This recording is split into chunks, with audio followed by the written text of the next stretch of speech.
नमस्कार साथियों, स्वागत है आप सभी का अपने यूट्यूब चैनल अमन प्रेस जीके जीएस पर। जैसा कि दोस्तों आज है 16 सितंबर और 16 सितंबर को आपका सेकंड शिफ्ट का आरआरसी ग्रुप बी का एग्जाम था जो कि समाप्त हो गया है। तो आज के इस वीडियो में 16 सितंबर सेकंड शिफ्ट पूछे जीके साइंस करंट अफेयर्स के अधिकतम रियल प्रश्न मिल गए, तो उन सभी प्रश्न को देखने का प्रयास करेंगे। प्रश्न दोस्तों आपका 100% रियल और ट्रिक प्रश्न है और इस वीडियो को पीडीएफ दोस्तों आपको कहाँ मिलेगा, तो आपको इस नंबर पर मैसेज करना है। इसके अलावा टेलीग्राम ग्रुप भी ज्वाइन कर सकते हैं। और इसके अलावा दोस्तों अगर आप 17 से 15 सितंबर तक मतलब 17 अगस्त से 15 सितंबर तक का पीडीएफ लेना चाहते हैं क्वेश्चन पेपर विथ एक्सप्लेनेशन, तो आप हमें इस नंबर पर मैसेज कीजिएगा। मात्र 20 रुपये के न्यूनतम शुल्क पर आपको दिया जा रहा है। और दोस्तों अगर आप 10,000 सब्सक्राइबर पूरा कर देते हैं तो ये पीडीएफ आपको 2 दिन तक या 3 दिन तक आपको फ्री मिलने वाला है सभी लोग को। तो चलिए दोस्तों पहले शुरू करते हैं आज का कैसा कैसा प्रश्न देखने को मिला था। इससे पहले चैनल पर नहीं तो चैनल को सब्सक्राइब कर दीजिए और नोटिफिकेशन बेल को भी ऑन कर लीजिएगा। तो पहला प्रश्न देखने को मिला कि डॉक्ट्रिन ऑफ लेप्स किसका सिद्धांत है, मतलब वेबकत का सिद्धांत किसने दिया था। तो दोस्तों बात करें डॉक्ट्रिन ऑफ लेप्स का सिद्धांत वास्तव में अंग्रेज ने साम्राज्यवादी नीति का एक भाग था, जिसके अनुसार अंग्रेज देश में अधिक से अधिक राज्यों को अपना शासन लागू कराना चाहती थी। ये नीति दोस्तों शुरू किया था आपका कौन, तो लॉर्ड डलहौजी, जो कि उस समय भारत का गवर्नर जनरल था लॉर्ड डलहौजी। और ये उसका जो कार्यकाल था 1848 से 1856 ईस्वी तक था। और इसी के काल में दोस्तों आपका भारत में जो पहला ट्रेन चला था आपका मुंबई से थाने के बीच, इसी के काल में चला था। तो लॉर्ड डलहौजी आपका राइट आंसर हो जाएगा। वेबकत का सिद्धांत आपका लॉर्ड डलहौजी ने ही दिया था। इसके अलावा दोस्तों क्वेश्चन पूछा गया था आपका राइट टू एजुकेशन कौन से आर्टिकल में है, मतलब शिक्षा का अधिकार। शिक्षा के अधिकार की बात करें तो ये दोस्तों आपका 2 दिसंबर 2002 ईस्वी को संविधान में 6वां संविधान संशोधन किया गया था, जिसके तहत आपका 21A के तहत शिक्षा को मौलिक अधिकार बना दिया गया था। और इस मूल अधिकार के क्रियान्वयन हेतु वर्ष 2009 में निःशुल्क एवं अनिवार्य शिक्षा का बाल शिक्षा का अधिकार अधिनियम right of children to free and compulsory education act भी बनाया गया है। तो आपका राइट टू एजुकेशन कब जोड़ा गया था, कौन से आर्टिकल में, तो 21A में कब जोड़ा गया है, तो 2002 ईस्वी में 6वां संविधान संशोधन के तहत आपका जोड़ा गया है। अगला क्वेश्चन दोस्तों पूछा गया था आपका 1869 ईस्वी में किस नहर के खुलने से भारत से यूरोप की दूरी 7,000 किलोमीटर कम हो गई थी। आपसे इससे रिलेटेड प्रश्न पूछा गया था, तो इसका राइट आंसर दोस्तों आपका सुएज नहर हो जाएगा। सुएज नहर बन जाने से यूरोप और सुदूर पूर्व के जो देश है मध्य दूरी बहुत घट गई थी, जैसा कि लिवरपूल से मुंबई आने में कम लगभग 7,250 किलोमीटर, हांगकांग पहुंचने में 4,500 और न्यूयॉर्क से मुंबई पहुंचने में दोस्तों आपका 4,500 किलोमीटर की दूरी कम हो जाती है। इस नहर के कारण ही भारत तथा यूरोपीय देश के बीच व्यापारिक संबंध भी प्रकट हुआ है। तो आपका सुएज नहर 1869 ईस्वी में बना था। 1869 ईस्वी में दोस्तों आपका गांधी जी का जन्म भी हुआ था, उस समय बना था। 1869 ईस्वी में दोस्तों आपका ये मैंडिप ने दोस्तों आवर्तसानी का खोज भी किया था। तो 1869 ईस्वी से आपको इस फैक्ट्स को याद रखना है। अगला क्वेश्चन पूछा गया दोस्तों हिमाचल और जम्मू कश्मीर को कौन सा दर्रा जोड़ता है, तो इसका जो राइट आंसर हो जाएगा दोस्तों आपका बनिहाल दर्रा, बिल्कुल राइट आंसर हो जाएगा। बनिहाल दर्रा जो कि हिमालय का एक प्रमुख दर्रा है, राष्ट्रीय राजमार्ग NH1 इस दौरे से होकर निकलता है। और यह जो दर्रा है कश्मीर घाटी को ज्वार सुरंग के माध्यम से जम्मू के रास्ते शेष भारत को जोड़ता है। तो दोस्तों आपका सही आंसर हो जाएगा बनिहाल दर्रा। अगला क्वेश्चन पूछा गया दोस्तों वन्या कटारिया किस खेल में पद्म भूषण मिला है, आपका किस खेल से संबंधित है। दोस्तों वन्या कटारिया की बात करें तो इन्हें दोस्तों हाल ही में पद्म भूषण से सम्मानित किया गया है, जो कि दोस्तों भारतीय हॉकी प्लेयर हैं। तो हॉकी से आपका इनका संबंध है। को पद्मश्री पद्म भूषण पद्मश्री अवार्ड से सोमवार को नवाजा गया था। राष्ट्रपति रामनाथ कोविंद ने उन्हें पद्मश्री पुरस्कार से नवाजा था। पद्मश्री दोस्तों आपको मालूम होगा भारत में कुल जो सर्वोच्च सम्मान है आपका 4 तरह का है। सबसे पहला भारत रत्न, फिर पद्म भूषण है, फिर पद्मश्री, फिर पद्म विभूषण। इस तरह से आपका 4 सर्वोच्च सम्मान है जो कि आपको खेल में दिया गया था। वरना कटारिया को हॉकी से संबंधित थी। अगला क्वेश्चन पूछा गया दोस्तों आपका एल्किन का फॉर्मूला पूछा गया था। तो एल्किन के समान सूत्र की बात करें तो आपका CnH2n होता है। शायद एल्केन में पूछा गया होगा, तो एल्केन का दोस्तों CnH2n हो जाएगा। और एल्किन का दोस्तों एल्किन का ही फॉर्मूला पूछा गया था, तो आपका इसका CnH2n आपका बिल्कुल राइट आंसर हो जाएगा। अगला क्वेश्चन पूछा गया दोस्तों सबसे पुराना वेद कौन सा है। तो दोस्तों आपको बार बार हर एनालिसिस वीडियो में बताते हैं, जब वेद से आपका प्रश्न आता है कि जो सबसे पुराना वेद है वो आपका ऋग्वेद है। सबसे पुराना ज्ञात वैदिक संस्कृत ग्रंथ है। इस प्रारंभिक प्रति किसी इंडो यूरोपीय भाषा में सबसे पुराना मौजूद ग्रंथों में से है। तो ऋग्वेद दोस्तों आपको मालूम होगा 4 तरह का वेद, 4 वेद हैं आपके, ऋग्वेद, यजुर्वेद, सामवेद, अर्थवेद। तो दोस्तों ये ऋग्वेद है जो सबकी सबसे पुराना है। इसमें कितने सूक्त हैं, इसमें दोस्तों 1028 सूक्त है, जो कि आपका प्रश्न भी बन चुका है। अगला क्वेश्चन पूछा गया दोस्तों कि तमिलनाडु का सबसे छोटा जिला कौन सा है। तो बात करें तमिलनाडु का, तो सबसे छोटा जिला है आपका कन्याकुमारी जिला। ठीक है, भले ये क्षेत्रफल 1672 वर्ग किलोमीटर के मामले में सब छोटा है, लेकिन चेन्नई के बगल में तमिलनाडु में जनसंख्या का जो घनत्व है वो आपका 1119 वर्ग किलोमीटर है। तो आपका कन्याकुमारी बिल्कुल राइट आंसर हो जाएगा। अगला क्वेश्चन पूछा गया दोस्तों कॉनकेव मिरर किस में नहीं हो सकता है, जिसका दोस्तों आपका उड़ दिया गया था, वही आंसर होगा। ये स्टूडेंट के माध्यम से द्वारा भेजा गया है। अगला क्वेश्चन पूछा गया है दोस्तों आपका कि प्रारंभिक संविधान में कितनी भाषाएं थीं। तो दोस्तों बात करें प्रारंभिक संविधान में जो कि 8वीं सूची में भाषाओं का उल्लेख किया गया है, उसमें दोस्तों 14 भाषाओं को संविधान में प्रारंभ में शामिल किया गया था, लेकिन 1977 में सिंध भाषा को 21वें संविधान संशोधन के द्वारा अधिनियम 8वीं अनुसूची में शामिल किया गया है। इसके बाद दोस्तों 1992 में 71वें संविधान संशोधन कोंकणी, मणिपुरी, नेपाली को शामिल किया गया है। वर्तमान में देखें दोस्तों 8वीं संशोधन में आपका 22 भाषा है, लेकिन आपका प्रारंभिक मूल संविधान पूछा गया था तो उस समय आपका 14 भाषा ही थी। तो 22 भाषा वर्तमान में है, 14 भाषा उस समय थी। आप देख सकते हैं कब कब किसको किसको जोड़ा गया है, इस सब फैक्ट्स को भी दोस्तों देख के जाना है।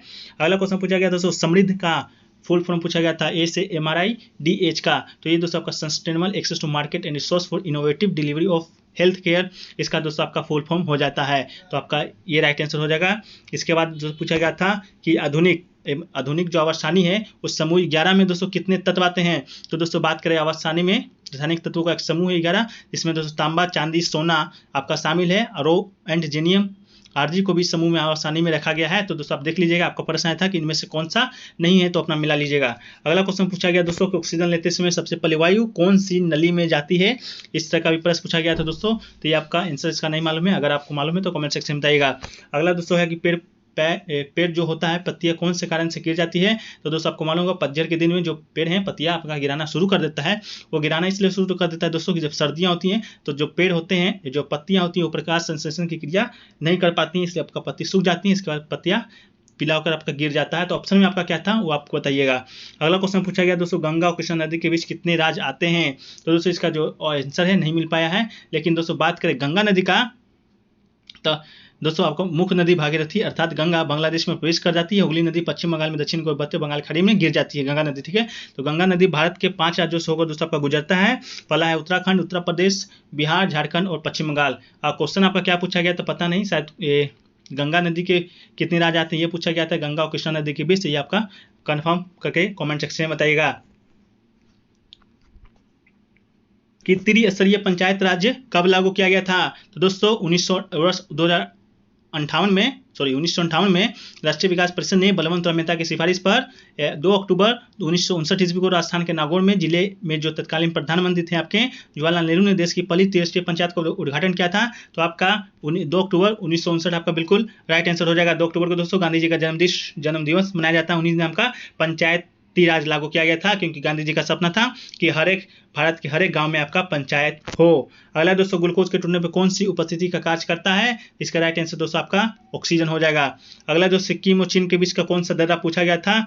तो ये दोस्तों आपका सिक्किम और चीन के बीच अगर कोई दर्रा पूछा गया होगा तो आपका नाथुला हिमालय का एक भारी दर्रा है जो भारत के सिक्किम राज्य और दक्षिण के तिब्बत में चुंबी घाटी को जोड़ता है। 14,200 फीट ऊंचाई पर स्थित है। भारत और चीन के बीच 1962 में युद्ध के बाद इसे बंद कर दिया गया था। तो आपका नाथुला दर्रा राइट आंसर हो जाएगा। अगला क्वेश्चन दोस्तों पूछा गया था ऑल इंडिया यूथ गेम्स में सबसे ज्यादा खिलाड़ी किस राज्य ने भेजे हैं। तो दोस्तों खेलो इंडिया यूथ गेम्स की बात करें 2011 में हरियाणा ने 398 एथलीट के साथ मेजबान शहर के रूप में सबसे बड़ा दल भेजा है। अब पिछले संस्करण में चैंपियन मरा 357 एथलीट के साथ खेल में दूसरा सबसे बड़ा दल है। तो दोस्तों आपका 398 आपका हरियाणा ने भेजा था। तो राइट आंसर हो जाएगा।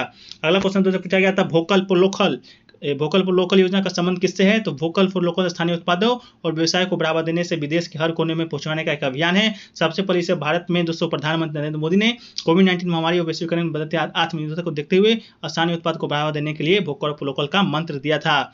अगला दोस्तों वरना कटारिया का संबंध हो गया, भारतीयों की टीम की प्लेयर थी। इसके बाद दोस्तों पंचायती राज का अनुच्छेद क्या है। तो ये दोस्तों आपका 243 का पंचायती राज का उल्लेख किया गया है। 243 ख की बात करें तो त्रिस्तरीय पंचायत का प्रावधान किया गया है।